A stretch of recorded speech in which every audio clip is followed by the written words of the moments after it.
Quem é você na multidão? Lucas 6, 12 diz que naquele dia, Jesus ele retira-se para um monte a fim de orar. E ele passou a noite toda orando a Deus. Quando Jesus desce, ele chama os seus 12 discípulos, aqueles que iriam aprender aos teus pés, assim como Paulo aprendeu aos pés de Gamaliel. Aqueles 12 discípulos aprenderam aos pés de Jesus.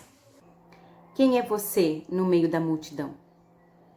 Jesus tinha uma multidão de pessoas que o seguia.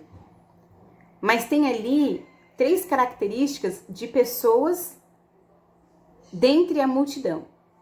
O primeiro é aquele que só segue para ver o que estava acontecendo, aquele que só seguia e quem sabe conseguiria pegar alguma migalha que caísse de cura, de libertação.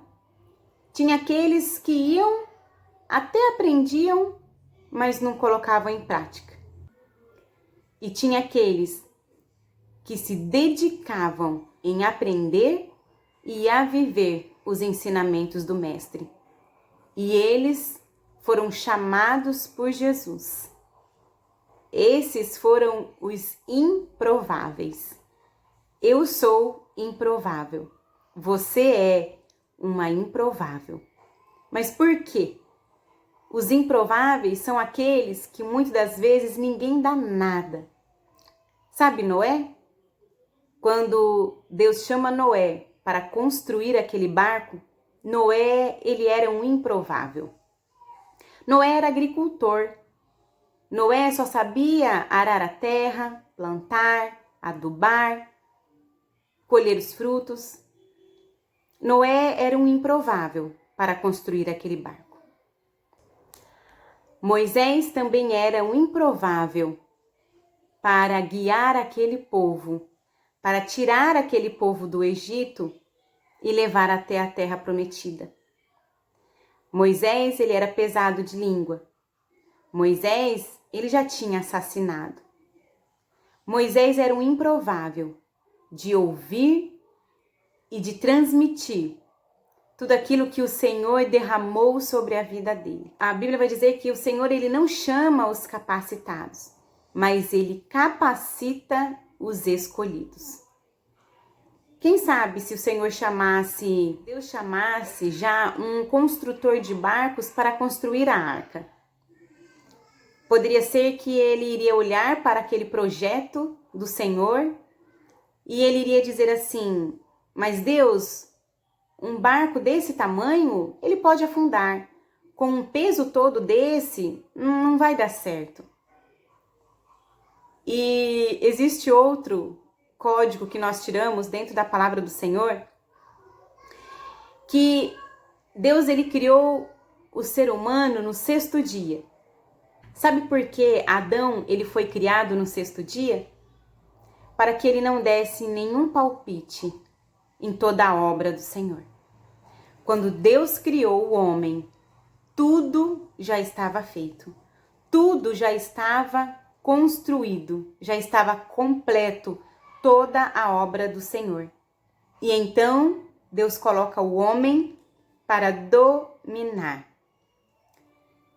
Você é um improvável porque muitos podem olhar para você e dizer que você não é capaz. Mas se o Senhor te chamou, Ele vai te capacitar. Se o Senhor ele te chamou, Ele é fiel para concluir a obra dele na tua vida. Não espere condições para começar a fazer, mas faça mesmo sem as condições chegarem. Quando Deus fala para Moisés atravessar o Mar Vermelho com aquela multidão de pessoas, Deus simplesmente falou para Moisés: bata com o cajado nas águas. E se Moisés não tivesse batido? E se Moisés tivesse achado que aquilo era uma loucura? E se Moisés tivesse pensado, mas e se não abrir, o que as pessoas vão dizer? Esse povo todo, o que eles vão pensar a meu respeito? Moisés simplesmente creu que se Deus falou para ele, toque nas águas, que o mar se abriria. E foi tudo que Moisés precisou fazer. Moisés não precisou construir barricadas. Moisés não precisou chamar uma construção civil para poder colocar muros. Não. Moisés simplesmente precisou ouvir a voz de Deus. Moisés não esperou todas as condições serem favoráveis a ele. Moisés agiu primeiro. Deus deu a ordem e Moisés agiu. Não espere estar tudo a seu favor. Não espere você ter tudo para poder começar. Não espere ser tudo aquilo que você quer ser para que você possa ensinar outras pessoas aquilo que você já sabe. Comece com o que você já tem.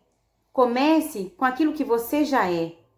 E o Senhor, é como um download. O Senhor, Ele vai derramando sobre a tua vida, para que você possa transbordar também na vida dos outros. Não espere as condições. Pisa primeiro e confia que o Senhor, Ele vai colocar o chão para você. Isso se chama fé. Se você já tem o seu propósito, a sua identidade bem definida e você sabe qual é o teu chamado, não espere as condições. Faça primeiro. Mostre a tua fé e o Senhor, Ele concluirá a obra dele na tua vida. Deus abençoe e até a próxima.